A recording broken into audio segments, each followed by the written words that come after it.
Добрый день, мои хорошие! Вы на канале Светланы Лосевой, и это канал о вязании. Я расскажу вам, как вязать этот нежный голубой мохеровый джемпер с микропаетками на хлопке. Для вязания джемпера будет использоваться две схемы. Первая схема, правая, составляет 11 петель и 10 рядов в высоту. Условное обозначение у нас выглядит следующим образом. Значит, у нас вертикальная черта – это лицевая петля. Вот такой прямоугольный треугольник, 2 вместе лицевой с наклоном влево, и зеркально-симметричный треугольник прямоугольный – это 2 вместе лицевой вправо. Равнобедренный треугольник – 3 вместе, 1 лицевой с выделением центральной петли, круг, накид. Вторая схема. Раппорт составляет 6 петель и 10 рядов в высоту. Здесь условное обозначение, еще добавляется изнаночная петля, которая обозначается горизонтальной линией. Как располагаются узоры, я расскажу сейчас чуть позже. Значит, данный джемпер рассчитан по расчетам. Он подойдет на свободный такой крой оверсайз 44-46 российские размеры и 48-50, это как на мне он сидит. Смотрите, ширина изделия 58 сантиметров, длина изделия 59 сантиметров.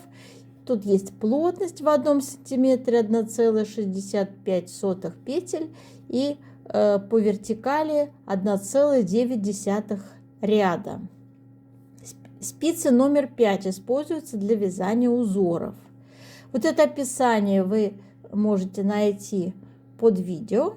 В общем-то, я думаю, что сейчас я вам более подробно все расскажу. Ну и, конечно же, начинаю я свой рассказ про вязание с выбора пряжи. У меня использовалась нить мохера, Kid Mohair. Это китайское производство Kid Mohair. 75% мохер, 25 полиэстер, 25 грамм.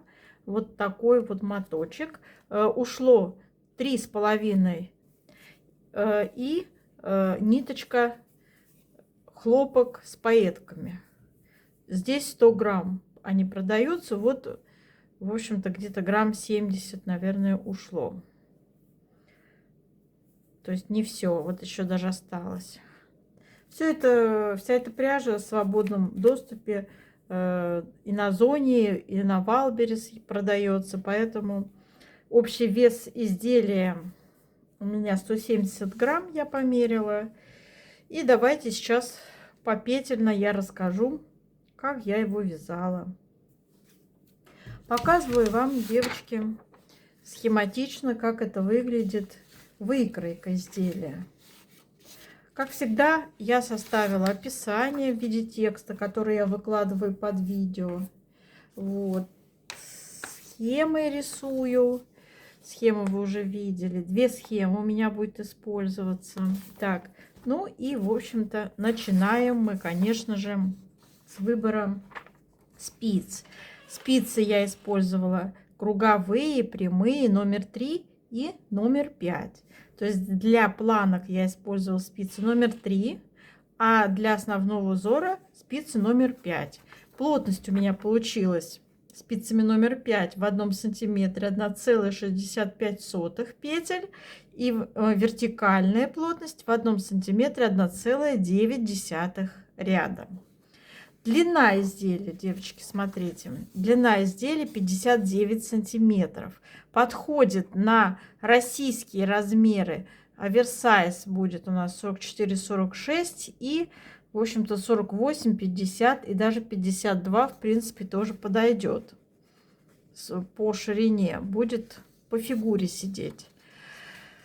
И, значит, ширина изделия у меня 58 сантиметров. Вязать я начинаю изделие на круговых спицах снизу вверх. Начинается у меня все с нижней планки. Планка вяжется резиночкой 1 на 1. Вот, в 2 нити. Это понятно. 2 ниточки. Пайетки на хлопке. Размер пайеток можно использовать 2-3 миллиметра. Ниточка тонкая, в 100 грамм где-то 700-800 метров.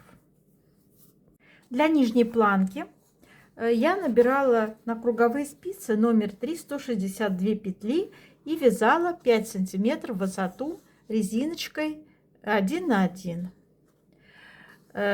Затем вязала один установочный ряд, в котором равномерно прибавила 28 петель. На спицах у меня получилось 190 петель. Вот 190 петель. Затем перешла на спицы номер 5. И у меня распределение узоров пошло следующим образом. Вот схематично таким образом я изображаю спинку перед. И вот в этих местах у меня идет объединение спинки переда. Но это вы понимаете, что это все на круговых спицах. То есть 85 спинка, 85 перед. В сумме дают 190 петель. Вот здесь у меня 2 раппорта объединяются ажурных узоров справа-слева. И сейчас я, девочки, покажу вам схематично.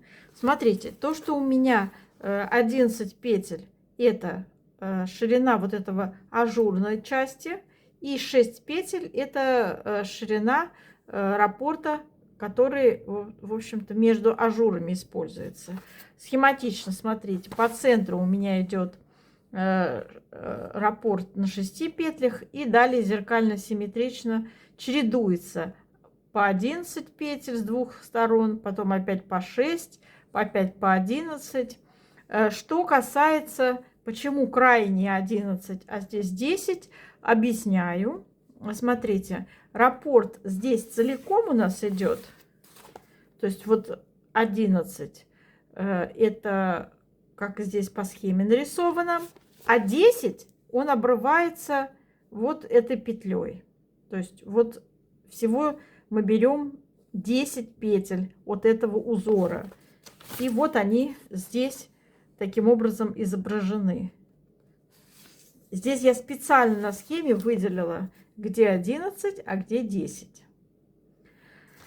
Так, и дальше. Вот таким образом мы связали с вами 60 рядов. Затем мы переходим отдельно вязать спинку перед на прямых спицах номер 5. Также продолжаем узоры. Но необходимо сформировать пройму справа-слева. Значит, там, где у меня шло 11 петель, я закрываю 4 петли. Там, где у меня шло 10 петель, я закрываю 3 петли. Всего на спицах остается 88 петель. Вы поймете это по узору, для чего это нужно. Для чего это нужно. Смотрите, как смотрится узор. Шикарно смотрится этот узор в этой пряже с мерцающими пайетками. Ажурная часть здесь гармонично смотрится с плотной вязкой. Очень красиво это все выглядит. Все это мерцает, переливается, так благородно смотрится. Рукава у меня связаны, ну, в принципе, согласуются с плотной вязкой, которую я использовала при вязании спинки переда. Но здесь плотная вязка, и сейчас я расскажу, в общем-то, что это за вязка. Как вы видите, здесь сочетание лицевых и изнаночных петель. Немножко по-другому я здесь придумала узорчик. Смотрите, пройма в высоту составляет 36 рядов. То есть, смотрите, то есть 60 плюс 36 это 96 рядов. Через 96 рядов от нижней планки мы переходим к формированию скоса плеча справа-слева. Разделила я петли, наши 88 петель на спицы. 24, 24 это плечи. И на вырез горловины у меня 40 петель отведено. Значит, на высоте 96 рядов от нижней планки формируем скос плеча укороченными рядами, оставляя петли открытыми. Значит, один раз это 8 петель. И далее в каждом втором ряду я откладывала еще 2 раза по 8 петель. То есть всего 3 раза по 8 петель укороченными рядами. Все это на дополнительную спицу оставляем справа, слева. Значит, на высоте, смотрите, 102 ряда, это общая высота от нижней планки до конца вязания.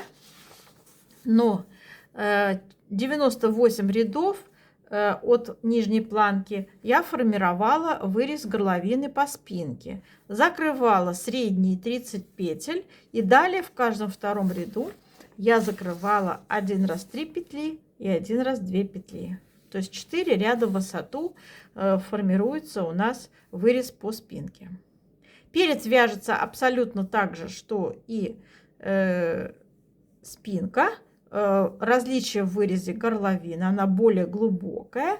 И формирование выреза по переду я, значит, на высоте 90 рядов от нижней планки. Закрывала средние 20 петель. Далее в каждом втором ряду 2 раза я закрывала по 3 петли. Схематично это вот так выглядит. Средние 20 петель. Затем в каждом втором ряду 2 раза по 3 петли и 4 раза по 1 петле шло закрытие. Также скос плеча формировался на той же самой высоте. И, в общем-то, скос плеча также по открытым петлям. После того, как мы связали спинку перед, здесь у нас открытые петли по скосу плеча, с помощью крючка я соединяла эти открытые петли. Получается очень хороший нежный такой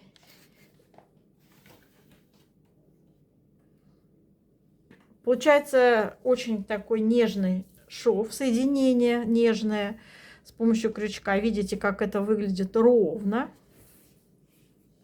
Смотрите, видите, как это выглядит ровно. Это лицевая часть соединения. И с изнаночной стороны это тоже очень хорошо и ровно выглядит, практически мало заметно. С помощью крючка мне очень нравится соединять. Это очень красиво смотрится. И оно вот так хорошо тянется, но все-таки есть некая стабилизация полотна, видите. Вот таким образом соединили мы спинку перед по плечам. Хотела показать вам боковая часть, как смотрится, там, где у нас с вами 2 ажурных раппорта соединены. Вот смотрите, девочки, вот это боковая часть изделия. И здесь 2 ажура объединены в единое целое. Вот это красиво так тоже сочетается. Так, рукав я вяжу на прямых спицах снизу вверх. И здесь у меня идет шов. Матрасный шов идет, соединяю я. Можно на круговых спицах, кому как удобно. Это, в общем-то, по желанию. Для вязания рукава я на прямые спицы номер 3 набираю 43 петли, 12 рядов в высоту, то есть 5 сантиметров вяжу. Затем перехожу на спицы номер 5. И, в общем, смотрите, у меня здесь вяжется такая особенность есть. Я первый ряд вяжу изнаночными петлями сразу после резинки, после планки. Затем у меня идет узор. Следующий узор я придумала. Но он, в общем-то, согласуется с узором нашим основным. То есть с 1 по 9 ряд я вяжу лицевой гладью. И последний 10 ряд у меня все петли лицевые. 10 ряд это изнаночный ряд у меня. Я просто все провязываю лицевыми петлями. И у меня получается вот такие выделенные на лицевой глади полосы, изнаночные полосы. Очень хорошо, симпатично смотрится, согласуется с основным, девочки, узором. Имейте это в виду. Вот такой узор. Так, значит, при вязании рукава необходимо учесть прибавки. Сформируем скос с двух сторон зеркально симметрично. Высота у меня от нижней планки рукав составила 76 рядов. И в каждом шестом ряду я делала прибавки. Справа-слева всего у меня прибавляется по 12 петель. И в самой широкой части рукава 67 петель получается. Их я закрываю одним рядом. И остается у нас отделка. После того, как рукава связаны, выполнены боковые швы, отделка идет. Необходимо по вырезу горловины на круговые спицы номер 3 поднять 100 петель. Вязать планку следующим образом. Первый ряд все петли лицевые. Показываю. Вот я подняла. И вот у меня все петли. Первый ряд идут лицевые. Второй ряд все петли изнаночные. С первого. Так. И затем с 3 по 19 ряд я вяжу резиночкой 1 на 1. Закрывала я петли эластичным способом с помощью крючка. Видите, у меня тянется вот здесь эластичный такой вариант идет с помощью крючка. Закрытие петель окончательное по вырезу горловины. Можете любой удобный способ, который вам нравится, использовать для закрытия петель.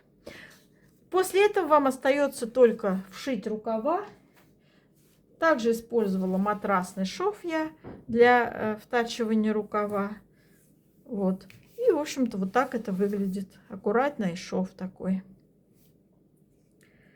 Конечно же, длина рукава будет зависеть от вашего роста. Если у вас рост более высокий, чем у меня, подлиннее свяжите, не 76 рядов. Если покороче, тоже можно укоротить. Все это индивидуально, конечно же. У меня рост 1,62 м, и я вам сейчас рассказала, как я вязала вот на этот средний рост. Надеюсь, мои объяснения были доступны и понятны. В общем-то, я желаю вам удачи, девочки, до новых встреч!